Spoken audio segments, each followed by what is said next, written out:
Hello there. We are coming on the end of the 2025.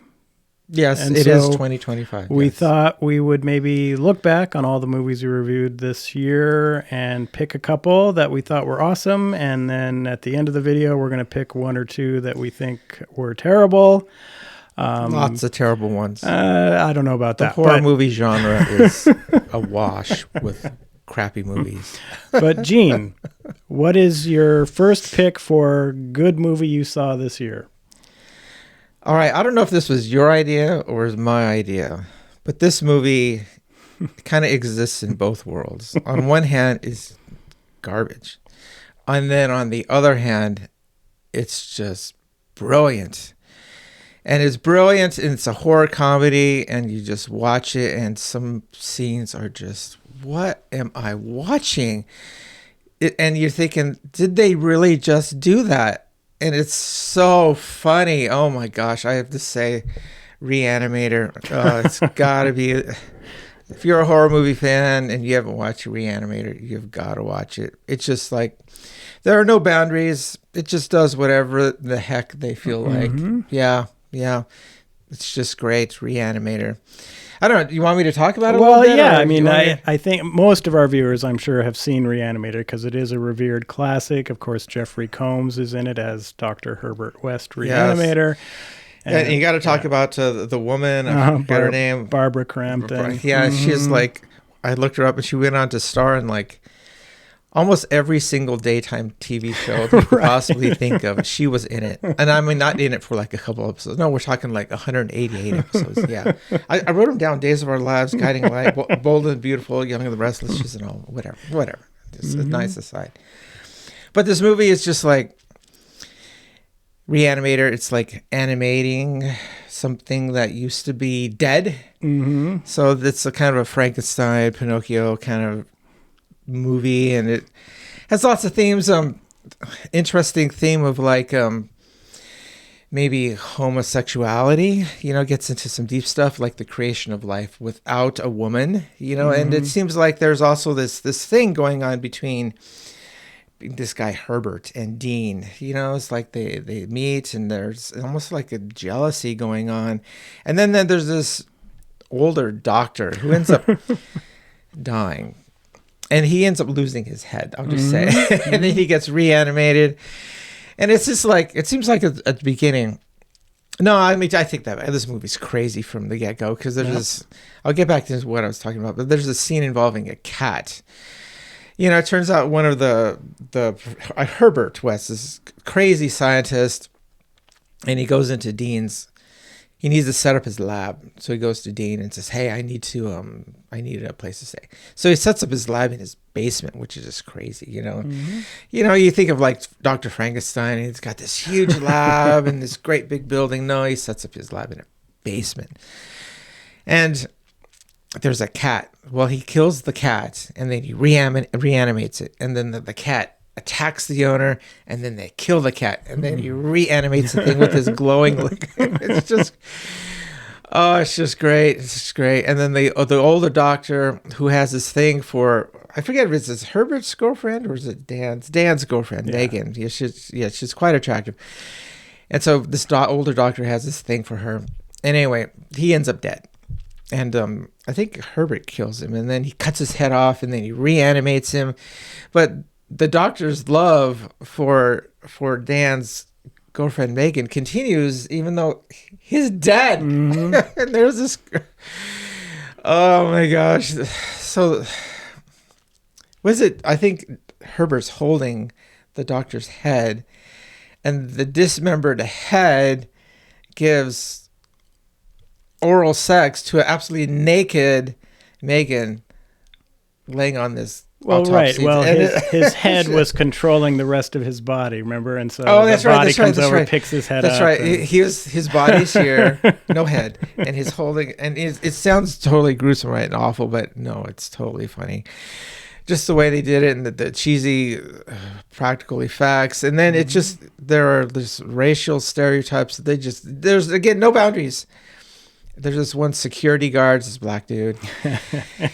And he's like in charge of the morgue, right? I guess you gotta have security at the morgue. Right. Well, especially if Herbert West is lurking around. Yeah, yeah. And of course they go there late at night. You gotta go to the morgue late at night. And then of course the security guard is out there and is looking at this sleazy pornographic magazine for black women. It's just like, what is going on here?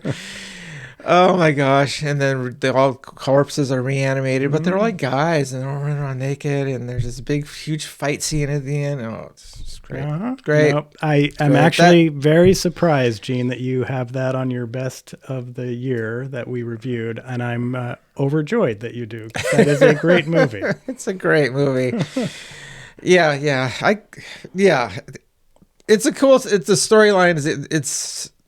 It's all over the place, but you can follow it, and you like the characters. You really like the Megan character. It's just great. It's great stuff. Well, and I think Can't go wrong. I think it's interesting that you picked, because of course Reanimator is based on an H.P. Lovecraft story. Yes. And of course my first pick for this year's best is Deus Irae. Gene is not a huge fan of this one. No, not a but it is a movie that I can tell you is going to be in my permanent rotation, where I watch it at least once a year. And I have these movies that are kind of on permanent rotation, right? And periodically you add one. Like my Christmas list has now increased by one movie, because it used to be Christmas Vacation and Silent Night, Deadly Night. Well, Terrifier 3 is now added to that. Deus Irae, which is a completely incomprehensible, off-the-wall religious movie, imagining of H.P. Lovecraft and kind of living in the H.P. Lovecraft world where nothing makes sense. I just loved this movie. It brought me a significant amount of excitement for the future of this director and what he's going to do, because his visual style and the storytelling that's happening here and the acting that are in this movie, it just brought me a lot of joy. And is it a great movie like, Bridge Over River Kwai or something? No. But is it a movie? Is it a movie that brought me a lot of joy and kept my attention throughout, and I kept trying to figure out what was happening? And this is shockingly one of my picks, because I just love this movie, and I can guarantee you I'm watching it many more times up until the time that I am not alive anymore. Well, you'll be alive for a long time. You're not that old. I think we're all the same age, aren't we? We are. I think I'm a little bit older. But yeah. So, but Roger, you're still in the working force. Well, toiling away. We can't all be living off those fat pensions that you have. I'm a retired guy. I decided to follow my dream. But Deus Irae, Gene did not like. No, I didn't like that movie. It was the reasons that you choose that you like it are the reasons that I choose to not like it. It's the characters you don't like. The plot is there. No one can make sense of this plot, and they do photographic techniques that are jarring, and it's just out of place and doesn't make any sense. There are numerous chapters that are not correlated. Nothing links to the another thing. Yeah, you are living in an H.P. Lovecraft story, and it is a beautiful film. But Gene, what's your next one? 1981, Sam Neill, Possession. Oh, so I love that movie. So the more I think about it, the more I like it. It just deals with. And again, I looked at our previous review of it. It's 1981. It's right, 1981. Yeah, and so different era. Movie making, they take time to make the plot happen. Yes. So it's a little slow moving, but it works out really well. I mean, there's just two people. Sam Neill is like a spy or something. He works for these agencies, and he's like in charge of this project where he had to like take care of some entity or something like that. And you find out kind of later what this thing is, and it's an allegory that's to, I think, in our average everyday lives, I think humans can be involved in horror. And I think, it goes into the marriage, is that marriage, when marriages fail, that in turn can be kind of a horrific element that's injected into everyone's life. And Sam Neill's marriage is falling apart. Yeah, this movie, though, there's lots of things going on. There's this like certain duality. The wife has a doppelganger. and you wonder, is there's a creature there, and the creature seems to take possession of a person. And so is the doppelganger, where did this thing come from? And, did the creature create this doppelganger again of the wife? But this wife, I think great movies have great scenes. And this movie has one of the best horror movie sequences ever. And you know what I'm talking about. This is the wife. She has like a and it's Isabella Johnny. Isabella Johnny. Yeah. She has like a miscarriage in a subway, and it's just like one of the greatest horror scenes of all time. She knocks it out of the park. Yeah. All superlatives there. Yeah, and so, but it involves that is the wife's having an affair, but the wife's having an affair maybe with this creature. Right. And it's just a lot of things going on, and it's dark and foreboding, and they're right outside the Berlin Wall. So the Berlin Wall, it's again it symbolizes a separation, a division, and there's lots of character in the movie. Yeah, exactly, because we see it a lot. Yep. Yeah, so the possession, it's good stuff. Makes you think. Well, some movies make you think, and then this is one of them, and it makes you think in a good way. As opposed to, I guess, Reanimator makes you think, but that's just and it's interesting. A farce, but this is real life, real things happen. Right, and this, I love both of Gene's picks, because you have Reanimator, which is just an off-the-wall, bonkers kind of B movie. Bonkers is a great movie. And then you have, word for it. You have Possession, which is very artistic and delicately crafted and deep storytelling and all that. So I really appreciate your two picks, Gene. That's awesome. I like those two picks. Yeah. And this leads us into my pick, and this is truly the best film of 2025, hands down. Gene, do you have any idea about what I'm about to say? I'm a little scared, but go ahead and surprise me. So if you saw the review, you already know what my answer is, because it's clearly the greatest film of the year, the movie that brought me the greatest joy sitting there watching a film in a long, long time. It's Bambi, The Reckoning, one of the great, great movies. And I'm so disappointed in the distribution company for that movie, because it basically played for one day in the theaters, like a Fathom Events kind of thing. This movie needed to have a more general release.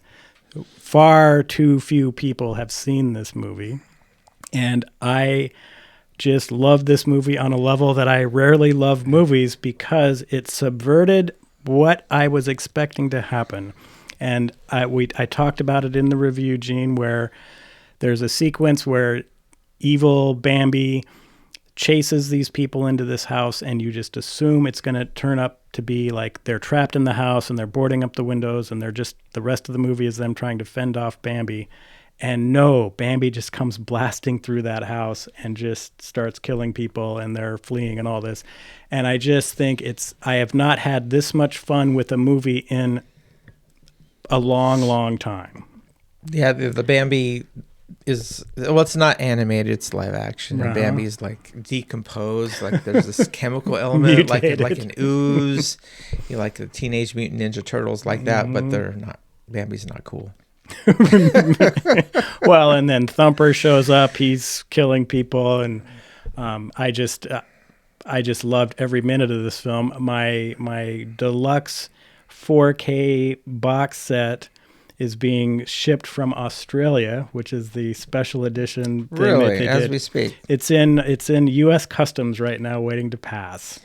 It's not going to pass. They will. Well, I'm assuming one of those customs agents will probably swipe it, because it's like, my God, it's Bambi the Reckoning. I've got to have it. You can't buy this in America. Right now it is still available for a fee on like some streaming service, but definitely give it a chance. If you have to wait until it's on kind of free streaming, well, go ahead and do that. But you definitely need to see this movie. It is just so much joy from this film. The gore is amazing. It just moves from beginning to end. It does not slow down, and I just loved everything about it. Yeah, I don't know if I remember our review. I tried to put this out of my mind. Yeah, But it's Gene just did this- not like this movie at all. It's incomprehensible. I think I didn't like it because on some level, like I keep going back to this as a common thing about movies, but you have to somehow relate to the characters. There has to be some buy-in for you to watch the darn thing. To spend an hour and a half of my life watching some movie, which is inherently artificial. But you have to. There's got to be some draw, a hook, and there wasn't any hook for me. You hated the characters, and nothing made sense. Well, the hook is for everyone who was traumatized by Walt Disney's Bambi when your mother just dropped you off there to watch this thing where, of course, Bambi's mother gets killed, tragic sequence, and then Dad shows up and says, well, you're on your own, I'm out of here. Here's Bambi's revenge, where no, I'm kicking ass and taking names. Yeah. So, no, this is a great movie. I just think it's interesting because both movies I chose as the best, Gene really didn't like Bambi the Reckoning, but he didn't really like Deus Irae either. Both of Gene's picks, I absolutely love both of those movies as well. And I was debating. Yeah, there's a little conflict there, and I feel a little guilt that I didn't like your picks. But No, you no, liked no. my picks. It's okay. Because I was debating, should I put Possession there? But no, Deus Irae just kind of pushed Possession out. So Possession, probably if we had done 3 picks, I probably would have had Possession sitting there. Oh, okay. So Reanimator's almost a given. Everyone loves that Everyone movie. loves that. But now let's talk for just a minute. But one final thing, go though, I ahead. think just that your picks are cool. I mean, yeah, you got to respect they're your picks, and so they're your picks. But I just like a serious movie like Possession being upstaged by Bambi. Bambi the Reckoning is just one of No. the great movies. No. Oh my God! And No, it's of course not. I'm only talking horror film fans, right? I mean, Yeah, horror, great horror. movies. This is not a show where we're ever going to talk about The Godfather, right? Yeah, one or two. or Apocalypse Now, or anything like that. This is horror. Horror film fans will understand what I'm talking about when I'm talking about Bambi the Reckoning and how just completely amazing it is. As well as Deus Irae, where it is just you don't know what's happening. Now, as far as overall quality of the film, well, the best film as far as an artistic achievement is Possession. All the other movies we've talked about today so far are not on the level artistically as Possession. The acting and the cinematography and the storytelling and the way the story is shown on screen. That is an A-level movie here. I'm looking at best movie that I had the most fun with, and it was the 2 that I said. Outstanding. Yeah. Outstanding. But now, Cool speaking beans. Now of that, for the here's the worst ones. movie. And what I'm really excited about here is there is a slight chance that Gene and I picked the same one. But Gene, what's your worst film that we reviewed this year? Well, there are many I could have chosen. I was thinking about choosing The Monkey, but no. I think there's a movie that goes lower than this. Oh, now I'm excited. And again, it's kind of like Reanimator. It exists in a dual world because on one hand, it's a fantastic idea. And there's one particular scene in this movie that is just great. However, you just can't outweigh the 3% over here and the 97% just total garbage over here. So the 90 just outweighs the goodness of that part. And Roger, it's Puppet Master. Oh, I just no. can't- No. And part of the reason why I don't like it is just because it's just such a failed opportunity. I think even brought Leech Woman here for that episode. Yes, watch the episode. He brought the little doll. It's like this high Leech Woman. I was holding it. But such a great idea. Okay, the idea that these little puppets, right? And they all have like different characters, like Leech Women. She's like all beautiful, but she's like seductress. And the scene I'm talking about is Leech Woman. Remember, she's this big. she seduces a regular guy, and they start like doing the thing. They're having sex, and the guy's liking it. Mm-hmm. And then all of a sudden, out of her mouth pops out these fully grown leeches. They just come right out, and they start devouring the dude. So that's the 3%. Uh-huh. But again, I just exist in dual universes. They just have more of that. Like imagine this line here where the chords are 3%, 97. Just have more. But the movie spends most of its time just actors just talk. The sets are terrible. Everything's terrible. Right. Watch this movie. Very low budget. You very low budget. You can't follow the plot. And then there's other little characters too, but their appearance doesn't really outweigh the horribleness of this movie. If they had just put more of just the puppets into the movie, it would have been just a fantastic, awesome thing. But as the movie goes on, and then it's too slow. You're telling the story, and you watch it, and then you're just like, why are we spending time with this? Let's just get to the puppets. I think when in the original review, I compared it to the Penguins of Madagascar, and it's called the Penguins of Madagascar. So I want to see penguins, and what's in the movie? A bunch of penguins, and that's awesome. Almost every scene's got penguins, and it seems silly, but there are penguins. But here, it's called Puppet Master. Let's see the puppets. But no, you don't. You just no. So I got it. Okay, well. There are about 15 Puppet Master movies, so they kind of kept churning them out. I'm still waiting for the standalone Leech Woman film, which I would love to see because she is my all-time favorite puppet. I would love to see that too, just as long as she's in it. Right. The most of it. Oh, yeah. Yes, I don't want to see 60 minutes of some old dudes talking and terrible cinematography and awful lighting and incomprehensible plot, and then Leech Woman's like in there for 2%. Right. No, none of that. Well, they did throw her in the furnace in the third one and burned her up. So who knows if she'll make a reappearance at any point. But I, of course, if you go back and watch that review, I absolutely love Puppet Master. I've seen them all. Just great enjoyment for me. But Gene is right. I mean, everything about the movie is low budget and so on. But do you want to hear my worst? Well, yeah. You've already mentioned it. It's the monkey. It's the monkey. Okay, we were in total agreement here then. I think the monkey is hands down the worst movie, not just that we reviewed, but the worst movie of last year. There is no redeeming quality to that film on any level. Puppet Master, I will always give a pass because of things like Leech Woman and stuff. And Gina's saying here's 3% in Puppet Master. There is 0% in the monkey. Just a colossal failure on every level. I was bored. Yeah. And unlike many other movies where you're bored for a long time and then there's some spectacular payoff at the end, and it was like, okay, well, at least I got to see that. No. There isn't that in the monkey.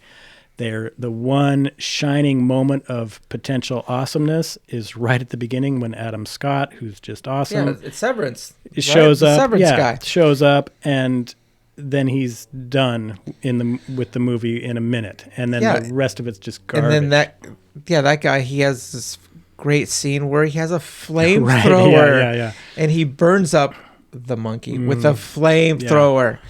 But and Osgood Perkins is the director, and he was obviously coming off of Longlegs, which was a big hit. And they threw this out, and it's a colossal failure. I had no fun with this movie. Right. And the bigger problem is, unlike sitting at home, maybe watching it on Netflix, where I could have just turned it off and said I'm out, I'm trapped in a theater because I paid, the $15 or whatever a ticket is nowadays, and just shocking how just boring and just unnecessary. Tonally, it's a mess. It wants to be a comedy. It wants to be a straight horror. It can't meld the two things together. Right. Just a significant failure. And so I was thinking maybe Gene was going to pick the monkey because you caught me off guard with Puppet Master. I just assumed it was going to be I kind the of knew monkey. you'd react that way for sure. I mean, remember Scott was in on the review. Of course he was. Yeah. What did he decide on that? Well, of course he loved it. Oh, he loved No, it. he did not. Yeah, this is a real life director. You know, Scott's more in the line of he appreciates attempts, right? So Yeah, it's right, rare that he right. comes out and just says it's complete garbage. But Which we will say just right out, it's just garbage. Yeah, that movie is garbage. It's silly jump scares and Rogers, of course, you're right on with your analysis there. But yeah, the last thing you want from any movie is just to be boring. Mm-hmm. Yeah, and the monkey's just boring. It just doesn't compel you. The characters are flat. You know, the story's terrible. Yeah. Yeah. So yeah, and it lacks a vision. Like Reanimator has a great vision, low budget, but their vision is just off the wall, just crazy, Right. you know. And you just roll with it. I just love the black guy. I'm so sorry. Just kind of thinking about it. It just brings joy to my heart. And why is he black? And then why is he? yeah, Yeah, it makes you go there. And the Possession, it's great. It's dark. It's horror. It's it's well put together. I love the word you use, artistic. It's great. oh yeah, no, definitely. The lighting's everything about it's great. Yeah. Yeah. I think you will have a winning weekend if you take our 4 picks for best movies and we'll watch those. You'll also kind of win if you watch Puppet Master, but definitely stay away from the monkey. Stay away from the We monkey, reviewed a lot of other movies that are great. You know, one of the things I like about doing this, well, one, it's guy time, and so we can just Yeah. hang out, get away from the wives, and talk about things that they would never want to talk about. Anita's getting into horror, though. She is. You're doing a good job there. Yeah, she is. But we also jump back and forth. So we've watched movies like Freaks, which came out in the 30s. We've watched movies from the 80s. We watched new Very movies. modern. You know, We watched Substance, which I Yeah. loved, and you liked it too, didn't yeah, you? it's a good one. Yeah. And And I so love the ending sequence in Substance, Oh, which right. is kind of incomprehensible, but loved it. bloodbath. Yeah, the bloodbath sequence. anytime you can end your horror movie with some sort of bloodbath, you're doing okay.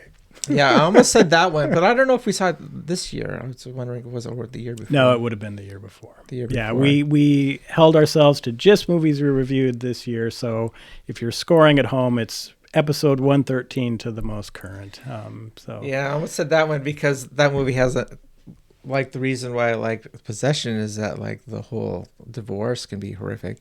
But in that movie, Substance, they talked about the movie on the Oscars. Yeah, and the older woman, her name slips my mind. Help me out here. Demi Moore. Demi Moore. She was there at the Oscars, but it seemed that because Possession is about aging, and that as you age, you become invisible, and you know you're ignored, and everything that you had done has just becomes trivial and not significant anymore, which is really horrific, right?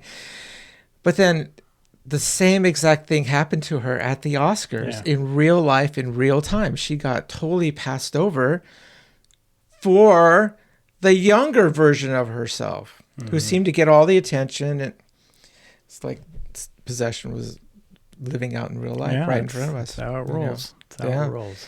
But that was the previous year. But yeah, that would have been a top pick. So had we done that, had we done this concept back then, you would have picked that one. Yeah. I just wanted to throw that in there. Yeah. But there's a lot of movies we did over the years that are over this year that are good. So just go back and kind of look at some of our other reviews, because we didn't hate a lot of movies this year. There was some bad ones for sure, but we watched a lot of good ones. Home Education, I think, is an underrated gem. Yeah, there's the one where there was, oh my gosh, you're going to have to help me with the title. There was like the woman wanted to bring her kid back, or Bring Her Back. Yeah, Bring Her Back. Yeah, involved the circle, and she's watching it. I love how you did that. Help me with the title. That woman, she wanted to bring her kid back. And it was Bring Her Back, yeah. Yeah, jeez. Yeah, Bring Her Back was pretty good. Yeah. There's a lot of good stuff going on there. Do we have any idea of what we want to do next week? No, beautiful. I love ending shows this way. We will be doing something next week. no idea what it's going to be yet, but it'll be something cool, I'm sure, or maybe really lame. We'll find out. Find out. So anyway, thanks for tuning in to our year-end special. And maybe we'll do this again next year. Oh, we should do it. It's a yearly thing. Yeah, let's do that. So thanks for tuning in. We'll catch you next week. Bye-bye. Bye.